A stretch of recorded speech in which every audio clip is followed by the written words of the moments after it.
Ability Podcast. My name is Emily Gomer, and a podcast engineer here, and excited to bring you another episode of World of Pets. We do have here every Tuesday at 5 p.m. Central. Um, so, love to have you as a guest. So, connect with us if you are interested.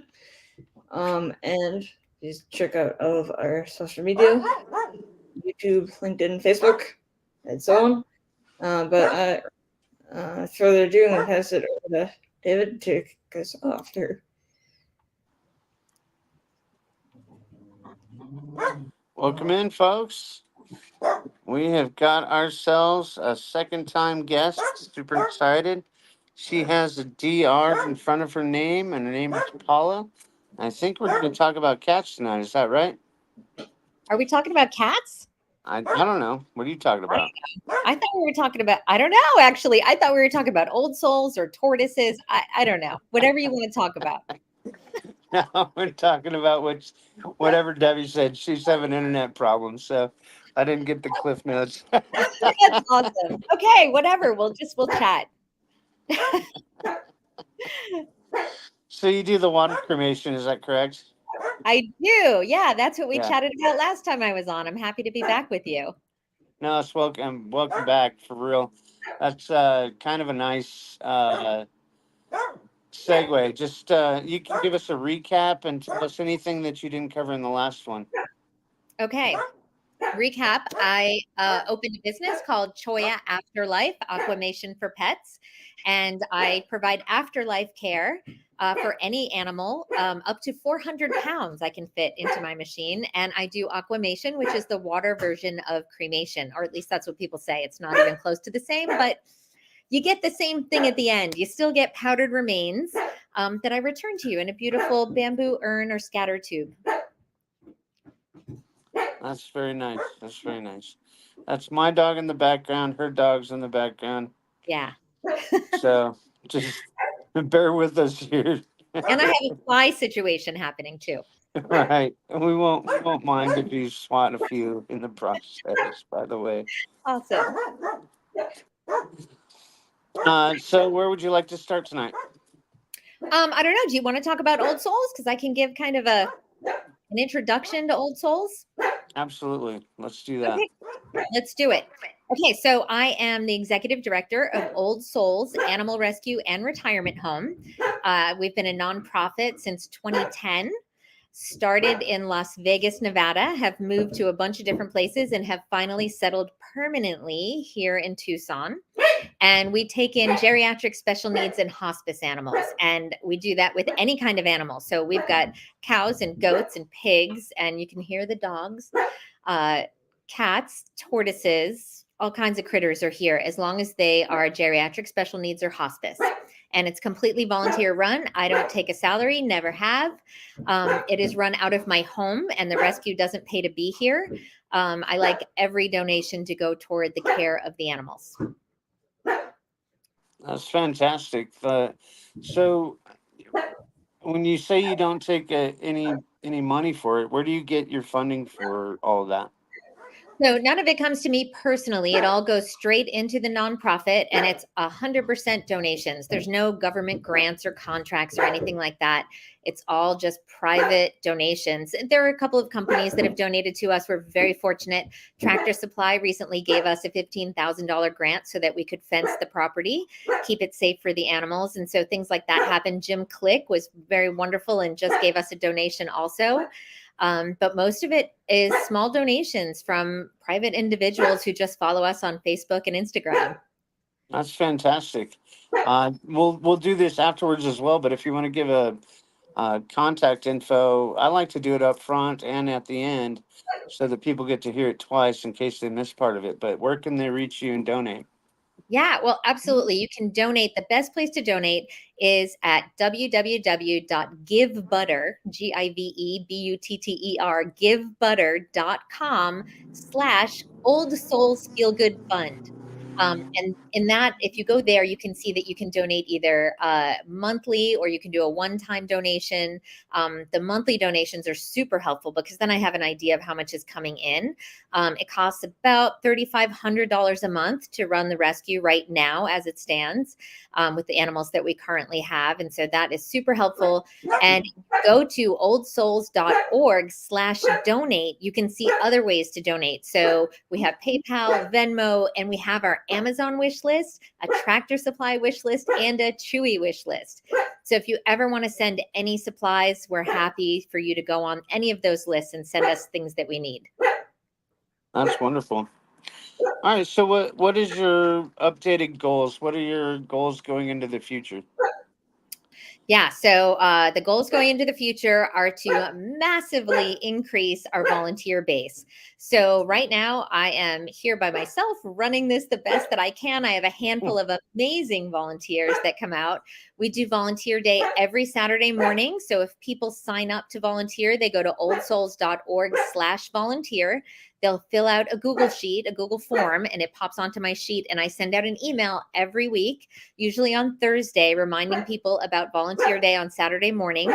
And then the people that are really interested in coming more often than that, usually they get higher level training and then they can come at any time during the week. We set up schedules for people to come in, and that really takes a weight off of me, especially now that I'm also running Choya Afterlife. That gives me the time I need to go run that business and know that the animals are still really well taken care of.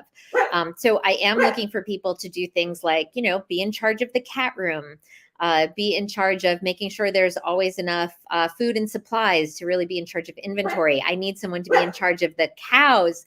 I'm actually not tall enough to reach the back of the steer named Lou that everybody loves, so I can't get fly spray up there. So I'm looking for someone who loves cows that wants to hang out with Lou and Charla. And if there's, 4-H, FFA people, if they want to come out, learn about chickens, goats, things like that. And I also got 3 of my turkeys back from foster care recently, which I'm super excited about. It's so fun to hear them outside. And I am taking in 6 African sulcata tortoises this week. So I do take in a lot of animals from the county when they have hoarding situations or things that are being dealt with in the courts, things like that. Those animals will come to me. Well, it's very interesting that you bring up the courts because that was kind of one of the things that I have always been interested in is when animals have to go through the court system and they're removed from a home. What's that process look like? So it's you just have to make sure that you know the expectations.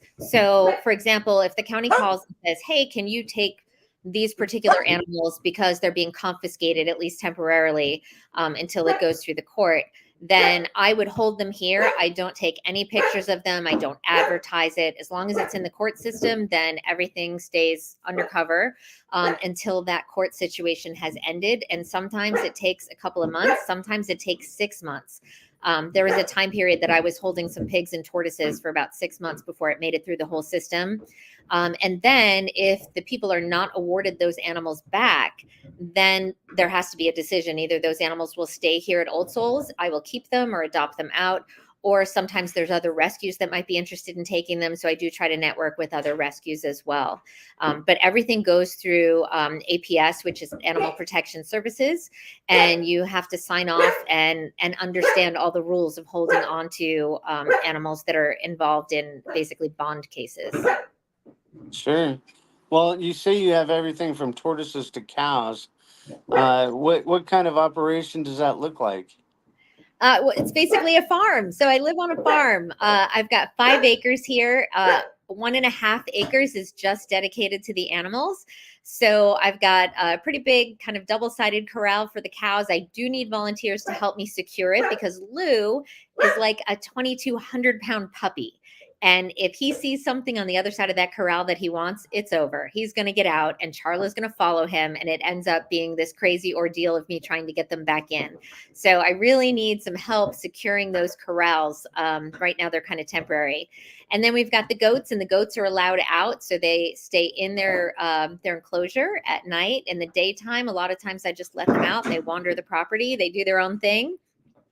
I've also got 6 potbelly pigs. 4 of them are house pigs, and that means that they have access to come in and out of the house. But I always tell everyone, a house pig does not mean that they live inside the house all the time. That is the worst thing you can do to a pig. They need to be outside, rooting around, rolling in mud, doing all the things that pigs do. So they are allowed in when they want to, and they just come in and out the doggy door.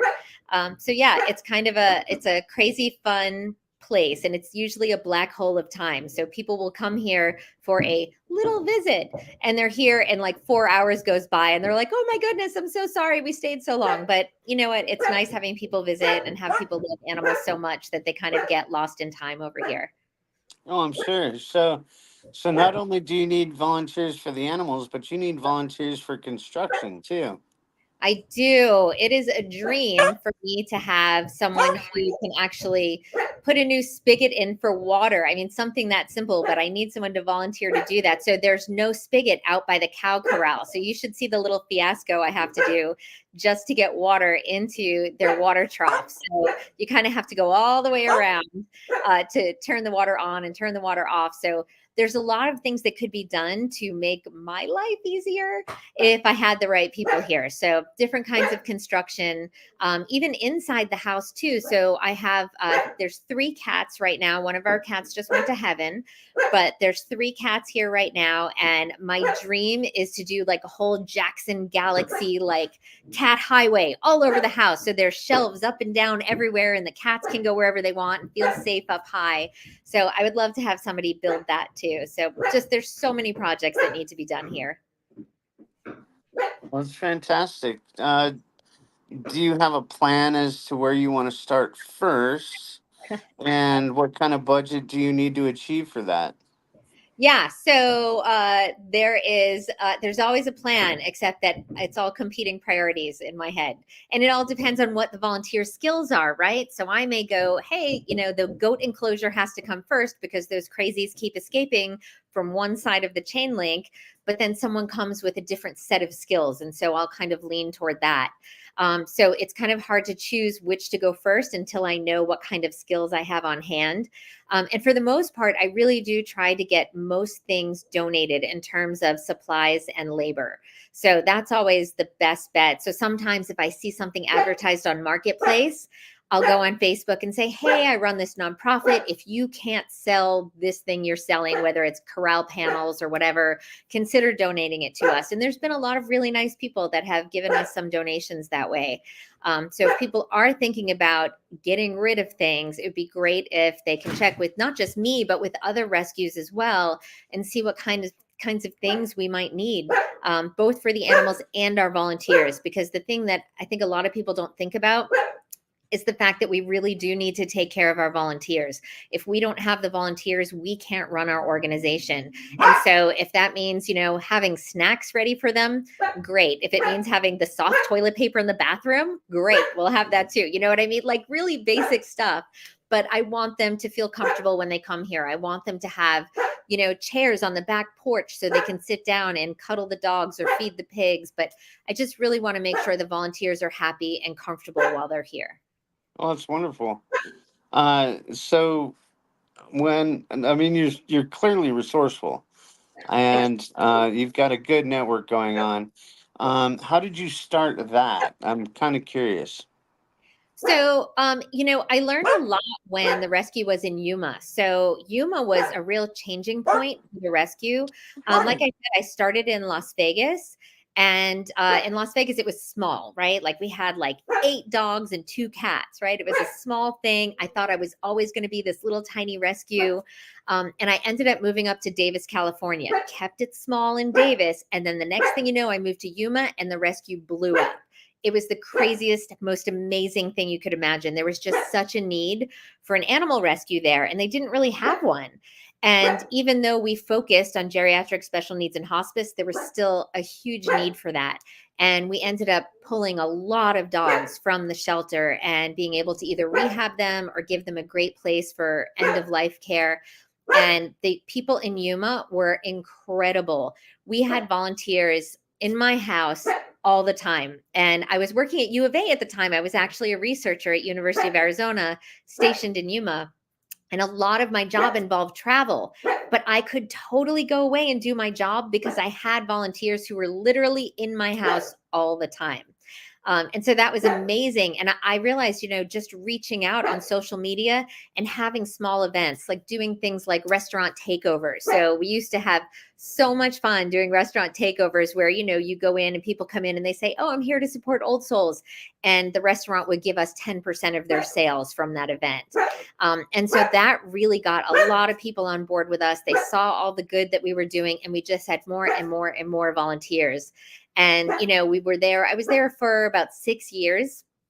And that's when I started taking in farm animals. So that's when, the cow showed up and potbelly pigs started coming in, and I had chickens for the first time. And I'm from Brooklyn. So it was kind of a crazy thing. My parents think I'm off my rocker because they're like, really? You used to take the subway to work, and now you've got chickens and turkeys in your backyard. So it just really got huge, and I loved it. And it was so much fun. But I ended up moving to Texas for a little bit to become a director of an animal shelter. And so after that, I really realized how much I love Arizona. I mean, I knew I loved Arizona. This is, for me, the most beautiful place on earth. I love it. I live in a postcard in Picture Rocks. I couldn't ask for anything more. I wake up and I have the sunrise on my back porch. I have the sunset on my front porch. And so I know I'm going to be here forever. And so now I just need to replicate what happened in Yuma. And we still have all of our Yuma supporters. They are amazing. They're still in contact with us. They still support us. They still donate. Some of them still come and visit, which is just the best thing ever. I love that so much. And so I really want to make that happen again here in Tucson and be able to just invite people in and have them feel like family. It really is the Old Souls pack. And so I want people to feel that way and feel they can come over here, help take care of the animals, and get the reward of really, taking care of sick and old animals. And a lot of people think that's sad, and it's so not sad. It's amazing and happy and wonderful here. Yeah, that's incredible. You've done so much work. What moving forward, what do you think what kind of resources are you going to need in the near future? So I think that one of the most important things that I need is donation, monetary donation, to be able to get vet care. Like, I feel like that's the limiting factor at this point. Vet care is extraordinarily expensive. In Yuma, I was able to see a veterinarian in Mexico, and they were open 24 hours, and it was amazing to be able to do that. And obviously less expensive because it was in Mexico. And I understand that, veterinary prices are high because that's a really specialized skill. Obviously, the veterinarians should get paid what they're worth. And I absolutely want to do that, but it's hard to do that when my only donations that are coming in are supplies. I can't pay the veterinarians with used towels. So I really need monetary donations to be able to get these animals the best care, because I will not take animals into this rescue unless I know that we have the funding to be able to support what they need. And that means if they have eye issues, they're going to go to eye care for animals. If they have some sort of surgical need, I want to be able to go to a surgical specialist and take care of that.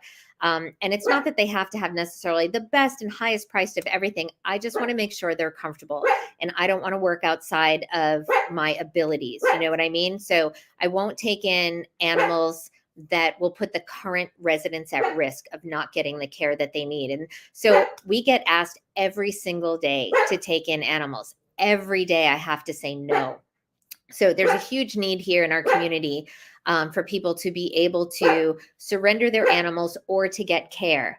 And so in many cases, I also would rather provide the care for other people's animals rather than take them into the rescue. So if someone calls me and they say, hey, my dog has this condition, he's 13 years old, I can't afford it, can you take my dog?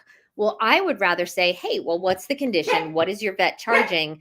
Can I pay for that? I would rather pay for that and leave that dog in the home where the family loves them. And they're going to be devastated if I have to take that animal. The animal is going to be devastated. I want to keep that animal with its people.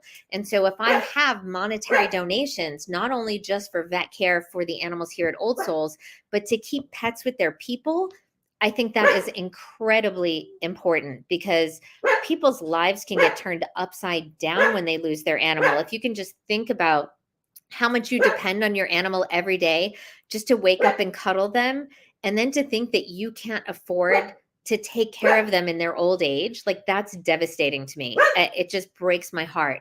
And so I want every old animal to stay in their home with their family as long as it's a good situation for both of them. I want them to be able to stay there. And if I can contribute in some way by getting that animal to the vet for them, I would rather do that than have that animal come live with me. So I think overall, the monetary donations are really the most important thing right now. Fantastic. I can totally get on board with that because I had to take out a $2,000 loan when my dog got run over by a forklift. Oh my goodness. Please tell me he's okay. Oh, he's walking again. He's 16 years old too. So, Yay. but that's, I mean, that's neither here nor there.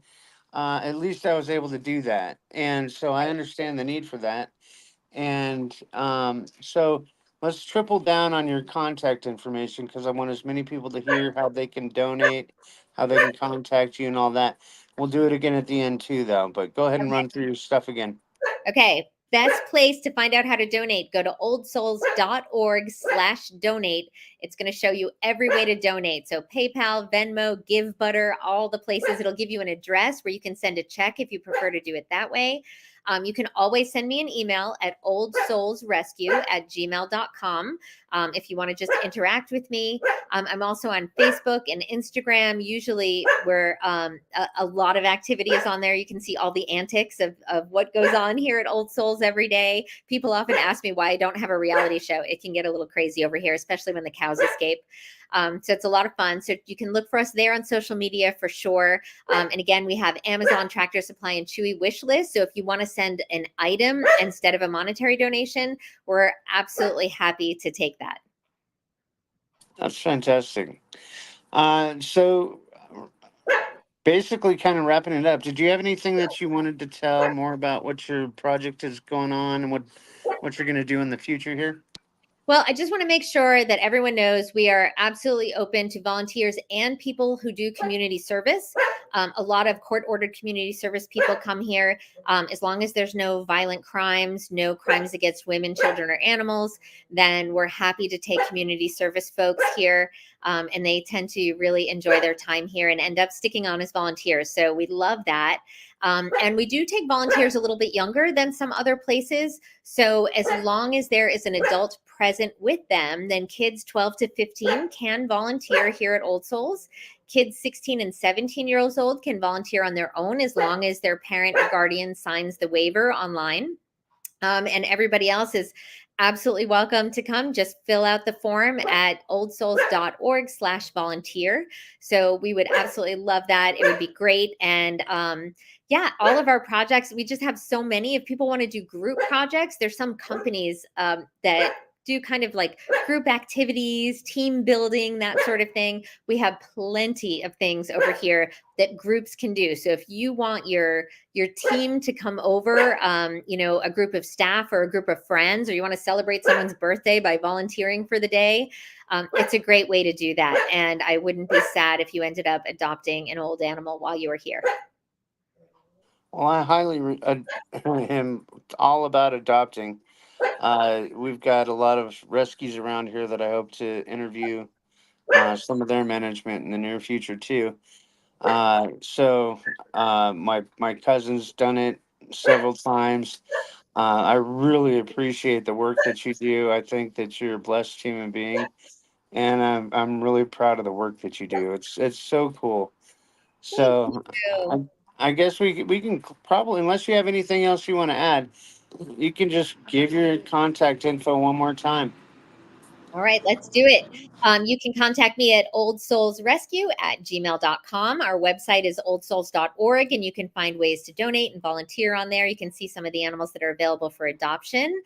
We also do fostering. If anyone's interested in fostering, the more animals that go to foster and adoption, the more I can pull out of the shelters. And so I love that. So yeah, check out oldsouls.org. You can find all of our information there. My phone number, you can always call me at 520-334 5966. If you do feel like you need to surrender an animal, absolutely give me a call, send me an email. I will help you with whatever resources I can. And Pima Animal Care Center also has a pet support team, and they can help as well. They also have other resources that they can give you.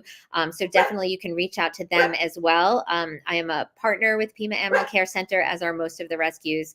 So yeah, I would love to hear from people and love to get some new volunteers. And if you just want to try out volunteering here, see if you like it, come for one of our volunteer Saturdays. Just sign up at oldsouls.org/volunteer and we'll get you on our email list. It's too bad I live in Colorado. You need to make a trip out. Too long of a commute, but I guarantee you when I go down and see Deb, I'm going to visit. Absolutely. So I'm going to expect it. I really appreciate the work that you do for animals and pets and the networking that you do. Definitely, if you come to Colorado, hit me up. You can meet my little buddy Peyton, I would and he's hanging on. He's getting around like nobody's business. So I don't expect to see him check out anytime soon. definitely not. But yeah, so. But no, thank you so much for your time. I really appreciate it. We're gonna spread the news, share this on social media, and I hope you do the same. Absolutely, I will. And thank you guys so much for the opportunity. I feel really lucky that you were able to get me on twice. I like being a two-time guest. So I really appreciate that. And I appreciate you helping me get the word out about Old Souls and about Joy. No, we'll have you on again. I guarantee you, for sure. Love that. Okay, thank you so much. You have a blessed night. You too. Thanks so much.